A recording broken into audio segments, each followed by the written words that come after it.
एक न्यूज़ 24 देख रहे हैं आप और मैं हूं आप सब ड्यूटी। देखिए, भोजपुरी जगत की बात करें अगर तो भोजपुरी फिल्म इंडस्ट्री के चर्चित अभिनेता और पावर स्टार पवन सिंह आज विक्रमगंज न्यायालय में पेश होने जा रहे हैं। यह पेशी लोकसभा चुनाव के दौरान उनके रोड शो से जुड़े विवादों से संबंधित है। दरअसल पवन सिंह पर आरोप है कि उन्होंने चुनावी प्रचार के दौरान अनुमति से अधिक भीड़ जुटाई थी, जो आचार संहिता का उल्लंघन माना जाता है। इस मामले में रोहतास जिले के 7 थानों में अलग अलग एफआईआर दर्ज की गई थी। चुनाव के दौरान रोड शो आयोजित करना एक आम प्रचलन है, लेकिन ऐसे आयोजनों में सुरक्षा और भीड़ नियंत्रण की जिम्मेदारी सीधे उम्मीदवार पर ही पड़ता है। पिछली सुनवाई में अगर देखा जाए, पवन सिंह को एक मामले में बरी किया गया था, लेकिन अन्य आचार संहिता उल्लंघन के मामलों की सुनवाई आज होने वाली है।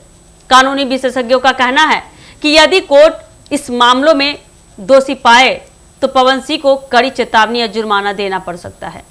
यह कार्रवाई केवल कानूनी दृष्टिकोण से ही नहीं बल्कि चुनावी प्रक्रिया और सुरक्षा सुनिश्चित करने के लिहाज से भी महत्वपूर्ण माना जा रहा है। इसके अलावा रोड शो में भीड़ नियंत्रण न होने की वजह से सुरक्षा के लिहाज से गंभीर खतरा पैदा हो सकता है। इसलिए प्रशासन और चुनाव आयोग इस मामले पर कड़ी निगरानी रख रहे हैं। स्थानीय राजनीतिक गलियारों में इस सुनवाई को लेकर काफी हलचल देखने को मिल रही है, काफी हलचल मची हुई है। पवन सिंह के समर्थक और विरोधी दोनों ही वर्ग न्यायालय परिसर के आसपास इकट्ठा हो सकते हैं। इसे देखते हुए पुलिस और प्रशासन ने सुरक्षा को और सख्त कर दिया है। परिसर और आसपास के इलाकों में अतिरिक्त पुलिस बल तैनात किए गए हैं और भीड़ नियंत्रण के लिए विशेष प्रबंध भी किए गए हैं। बता दें, सुरक्षा के दृष्टिकोण से यह कदम आवश्यक माना जा रहा है ताकि किसी भी अप्रिय घटना से बचा जा सके।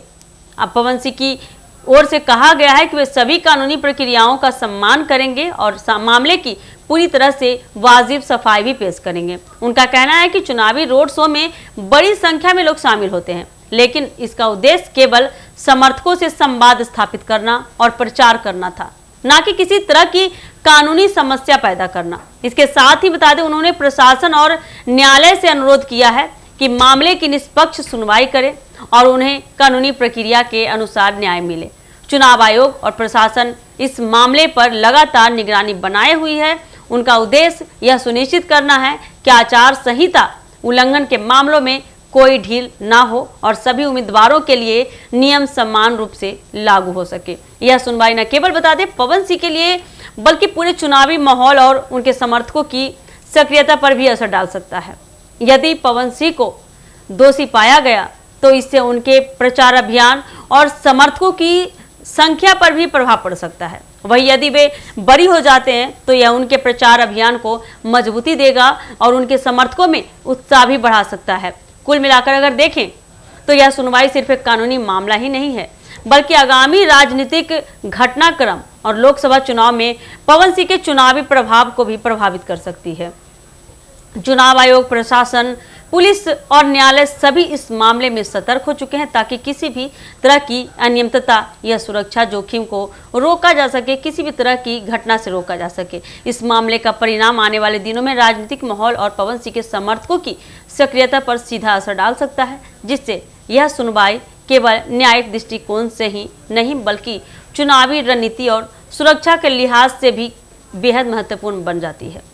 इस प्रकार पवन सिंह की आज की कोर्ट पेशी ने केवल उनके व्यक्तिगत राजनीतिक भविष्य के लिए अहम है बल्कि यह रोहतास जिले के चुनावी माहौल और लोकसभा चुनाव में उनके समर्थकों की सक्रियता पर भी गहरा असर डाल सकती है।